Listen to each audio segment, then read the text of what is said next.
어제부터 우리가 살펴보고 있는 세례 요한은 요한복음의 서론에서 계속 반복적으로 강조되는 인물입니다. 왜 이렇게 세례 요한이 강조되고 있는 것일까라고 한번 질문할 필요가 있습니다.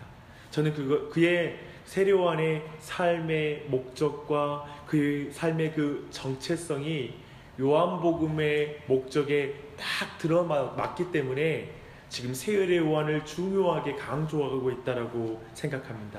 18절을 보면 세례 요한은 스스로를 빛이 아니요 그 빛에 대해서 증언하는 자라고 말하고 있습니다. 16절을 보면 그에 대해 증언하여 외쳤다라고 말하고 있습니다. 심지어 너는 누구냐? 라고 묻는 종교 지도자들에게 세례 요한은 뭐라고 말하죠? 나는 그리스도가 아니다 라고 강조해서 말합니다. 자신도 단지 광야에서 외치는 자의 소리일 뿐이다 라고 이렇게 말했던 것입니다. 그리고 자신과 비교할 수 없을 정도로 크신 그리스도께서 이제 곧 오신다, 오고 계시다 라고 이렇게 그는 증언하고 있습니다. 나중에 예수님의 말씀처럼 그는 이전의 사람들, 어떤 사람들보다 큰 사람이었어요. 사실 가장 큰 자라고 이렇게 칭하는 사람이었지만 예수님 앞에 자신의 자금을 알고 있는 겸손한 사람이었습니다. 사랑하는 여러분, 저는 이 요한을 보는데, 세례 요한을 보는데 내 안에 막 그런 갈망이 일어나더라고요. 그 뭐냐면 세례 요한과 같이 겸손하게 해주시옵소서. 예수님의 크심을 아는 게 겸손이에요. 겸손은 내가 막 작아지려고 노력하는 게 아니라 크신 분이 옆에 계시고 크신 분을 모시면 겸손한 사람이 되는 거예요. 그래서 예수 믿는 사람처럼 겸손한 사람이 없는 거예요. 또 예수 안 믿는 사람들처럼 교만한 사람이 없는 것이죠. 이 크신 예수님을 모시면 우리 모두 겸손해집니다. 그래서 정말 내 안에 간절한 기도가 있는 거예요. 겸손하게 예수님을 드러내는 작은 자가 되게 해주시옵소서. 우리 모두의 기도 제목인 줄 믿습니다. 세상은 자꾸 속여요. 내가 큰 사람이 되어야지 하나님이 드러난다.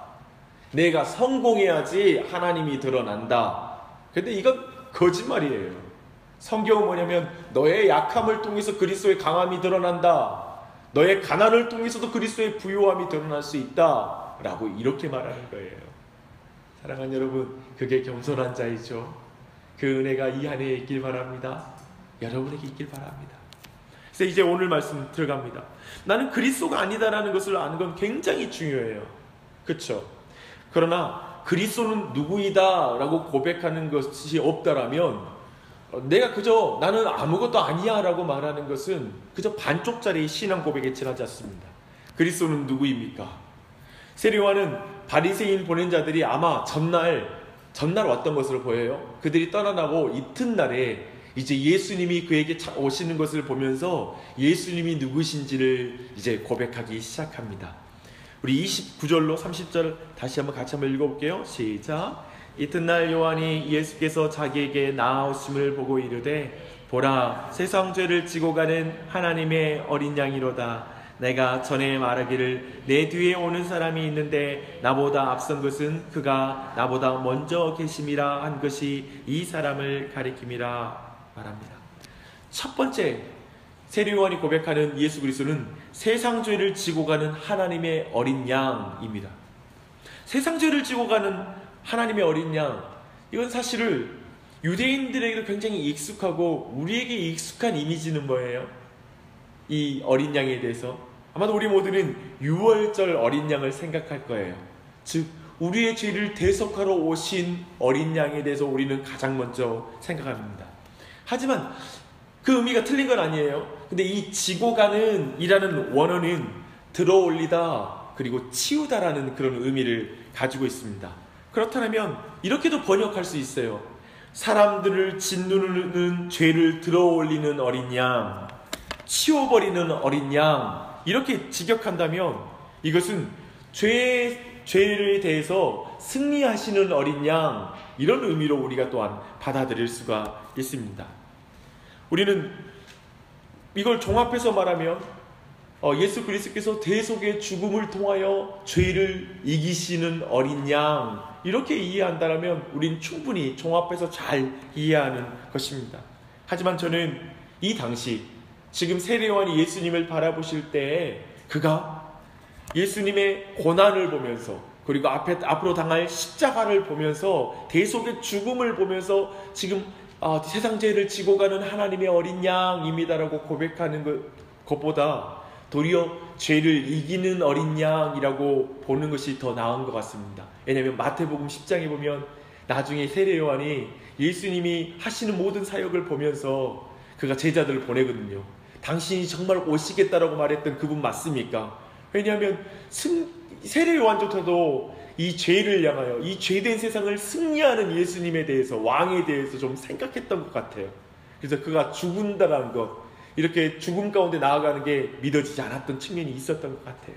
그 방법을 이해할 수 없었던 것이죠. 그런 측면과 종합해보지만 여하튼 세례요한은 지금 예수님이 하나님의 어린 양이다, 우리 죄를 지고 가는 어린 양이다라고 가장 먼저 고백하는, 그리고 그것을 제자들에게 전도하고 증언하는 그 첫 번째 사람입니다. 그래서 큰 자이죠. 그런데 뒤에 이제 말씀 보니까 이제 나보다 앞선 것은 그가 나보다 먼저 계심이라 라고 말하면서 두 번째 이제 예수님에 대해서 고백합니다. 그는 나보다 먼저 계셨던 분이십니다. 즉 우리가 1장 1절에서 본 것처럼 태초에 계셨던 말씀이요, 그는 선지하셨던 분이요, 세례요한이 예수님께서 하나님의 아들이십니다 라고 지금 고백하고 있는 거예요. 메시아라고 고백하는 거예요. 이 두 가지 고백 우리가 쭉 말씀 살펴볼 때 지금 요한복음이 끊임없이 강조하고 있는 두 가지 말씀이잖아요. 그걸 지금 세례요한이 그대로 증거하고 있는 것입니다. 그런데 세례요한이 예수님이 하나님의 아들임을 고백하는 과정에서 이상하게도 세례를 강조해요. 세례의 중요성이 드러나는 거예요. 하나님께서 요한에게 세례를 베풀게 했다라고 지금 표현하고 있고요. 그리고 그 세례를 통해 성령님이 오셔서 비둘기같이 임하셔서 이제 예수님이 누구신지를 이제 증거하게 돼요.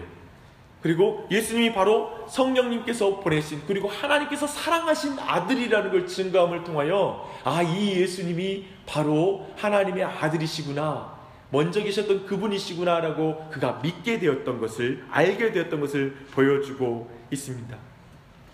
즉 세례요한은 예수님을 증언하기 전에 이미 삼위일체 하나님의 증언을 들은 거예요. 그러니까 세례요한이 뛰어나서 들은 게 아니라 먼저 증언을 들었기 때문에, 삼위일체 하나님의 증언을 들었기 때문에 그가 이제 예수님을 증언하는 자가 되었던 것입니다. 사랑하는 여러분, 참으로 스스로 십자가의 달림을 통하여 죄를 이기시는 어린 양 예수님, 그분은 하나님의 아들이십니다. 우리는 이 예수님을 어떻게 할 수 있습니까? 오직 성부 하나님이 택해 주시고 성령님이 알려주셔야 이 예수님을 바르게 믿을 수 있어요. 우리의 눈이 열려가지고 예수님이 진짜 누구신지를 진짜 알 수 있는 거예요. 하나님이 먼저 전도해 준 사람만이 전도할 수 있어요. 그렇기 때문에 오늘 이 아침에 우리가 기도해야 돼요.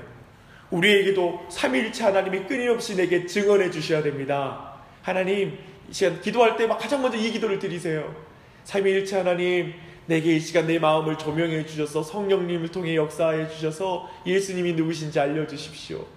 이 아침 내 가정에게, 내 자녀들에게 이 예수님이 누구신지 알려주십시오 라고 이렇게 기도하십시오. 그 증언을 들을 때 우리는 바르게 증언할 수 있는 우리 모두가 될 수 있는 것입니다. 그런데요, 이 증언이라는 것을 우리가 가지고 나아갈 때 오늘 말씀은 또 하나, 세례요한이 제자들에게 그 증언을 한 걸 보게 됩니다. 진정 따라야 할 분이 자신이 아니라 예수님이라고 말했을 것입니다. 두 제자는 세례요한을 떠나 예수님을 따르기 시작합니다. 참 이 장면이 이 목회자로서도, 한 사람으로서 세례요한의 정말 아름다움을 보게 됩니다. 자신은 쇠하여져야 되겠고 그리스도는 흥해져야 되겠습니다라는 그 겸손한 종의 자리를 그는 지금 가지고 있는 거예요.